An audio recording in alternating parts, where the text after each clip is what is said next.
Welcome to the Michigan Golfer Show. Join us each week as we explore the people, the places, and the events that shape our great game.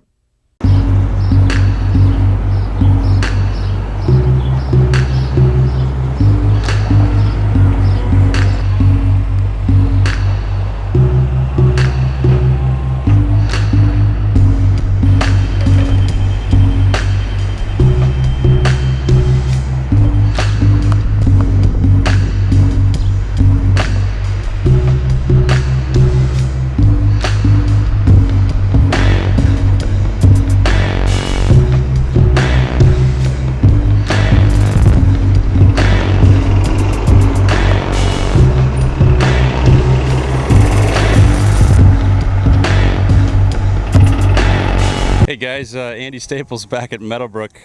Been back here about every week over this last couple of months, and we're going to be going live, going strong over the entire summer. So I'm standing here on probably the most important part of the project. We're out looking at hole number 1.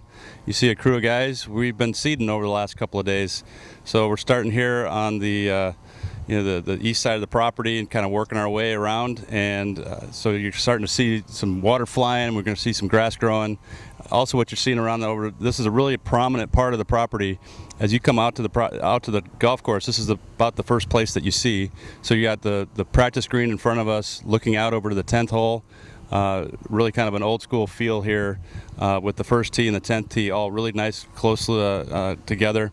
So you're going to see a whole nice, closely mown bent grass area, almost a big, huge putting green out right here on the first tee and 10th tee. You're looking down over one of our remaining American elms. This 10th green is out in the distance, and way out in the distance is where we were last time, hole number 2 and hole number 7. So we're really trying hard to open up vistas and be able to see the whole property.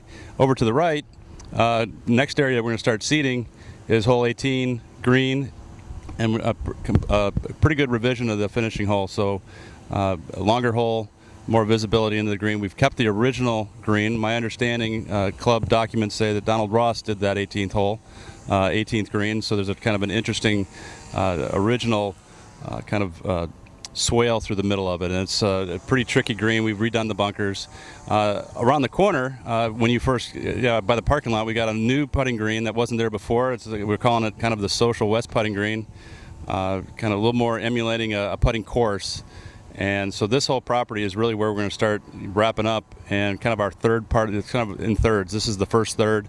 We're going to move over to the top, kind of center part of the site, and then back around over by the maintenance building when we're going to finish. Again, hoping to get out of here by September 1st, September 15th at the latest. Have all of our greens seeded by August 15th. Really excited about the progress. Now that you start grassing, this is when you're going to start seeing more smiles on the faces of members, and we're really encouraged now that people are going to start seeing what the vision was, and they're starting to come to life. And so a couple other details that I think you're going to find interesting if you're going to be paying attention to the U.S. Open this year at Oakmont. We've got a couple of ditch features that you might see there. You're kind of seeing it over on the left-hand side. We've got an entire ditch for drainage purposes and strategic purposes going down the 9th hole. That's the 9th hole behind the trees there. Drivable hole, somewhat loosely inspired by the 10th hole at Riviera. And I think you're going to start to see some of those with the way that we're going to handle the mowing lines of the golf course and the approaches into the greens. Some of the detail works details that you see at Oakmont, and what we're going to try to reflect here. So I'm really excited to start to see this come to life, and really excited to see try to put something out in our Detroit market that's a little bit different, and hopefully harkens a lot of what maybe originally was thought out by Willie Park Jr., but with our own little kind of detail work to capture a real classic golf course.